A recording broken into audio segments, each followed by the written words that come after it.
kɛra minisiri kɔrɔ ye i bɛ gouvernement kɔnɔna na ko caman bɛ yen nɔ o bɛ dilan gouvernement de kɔnɔ bɔ tɛ kɛ n'o ye n'i bɔra n'o ye dɔrɔn ça veut dire que i yɛrɛ b'a dɔn o tɔ ye min ye décret kura taara ka général Ablaye Mayiga kɛ premier ministre ye donc an bɛ se ka min fɔ dɔrɔn an b'a ɲini Ala fɛ danaya dalalen min kan bi Ala ka fanga ni tali ta fanga d'a ma Ala k'a to a ka se ka maliyɛnw fara ɲɔgɔn kan parce que anw yɛrɛ fɔ a bɛ san damadɔni bɔ an ko transition ye waati min ye waati dɔ maliyɛnw kan ka fara ɲɔgɔn kan pour que jamana bɛ se ka bɔ gɛlɛya kɔnɔ cogo min na parce que transition na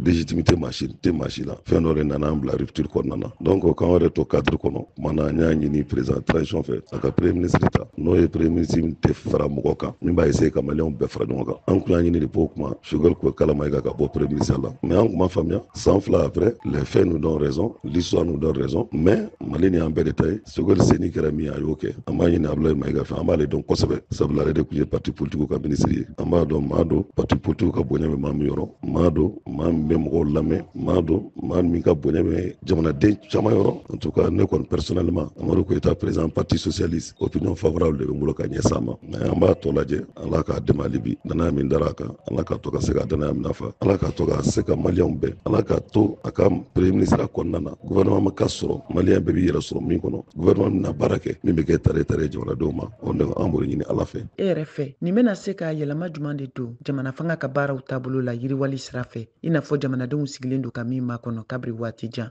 n'o dɔ bɛ tali kɛ lakanako kan kalanko jamana kɔnɔna ka fara a yiriwali sira caman wɛrɛw kan. N'an b'a ɲini Ala fɛ dɔrɔn ni premier ministre kura sigilen ni gouvernement kura sigira cɛ ni muso ka yaala minnu bɛ jamana dɔn cɛ ni muso ka yaala minnu ka hami tɛ kɛ foyi ye minnu ka miiri tɛ kɛ foyi ye u ka se ka baara kɛ pour que vraiment maliyɛnw ka se k'a fɔ alhamdulilahi rabil alamin a bɛ san 4 bɔ an bɛ nin ko kɔnɔ jamanadenw sɛgɛnna dɛ ne yɛrɛ k'a ye maliyɛnw ka sɔn sɛgɛn ma maliyɛnw ka muɲu fanga kɔrɔ ka tila k'a dɛmɛ n m'a fɔ a tɛ yen dɛ mais bolofa bɛ di fanga ta kan o kɔrɔ maliyɛn caman ye u jigi da u kan Ala k'a to ka se k'o jigi minɛ fa baara ka se ka kɛ nɔgɔya bɛ se ka na cogo min na sécurité bɛ se ka na cogo min na centre kɔnɔna na Bandiagara Nara Mali fan bɛɛ baara bɛ se ka kɛ dunkafa bɛ se ka sabati cogo min na opérateur économique olu bɛ se ka fiɲɛ bɔda sɔrɔ yɔrɔ min na parce que n'i ye dette intérêt lajɛ bi na an ka commerçant na opérateur caman sɛgɛn nɔ baara bɛ se ka kɛ siraw bɛ se ka dilan cogo min na n'i ye jateminɛ kɛ Mali ka minɛn minnu bɛ don an fɛ n'an bɛ min nabɔ 100 o 180 o bɛ na Kayi sira de fɛ n'i ye Kayi ni Jɛma sira lajɛ bi a bɛ maa miiri janya parce que jamana bɛ mara mun kama jamana bɛ mara jamanadenw ka lafiya de kama jamana bɛ mara jamanadenw ka ɲɛta de kama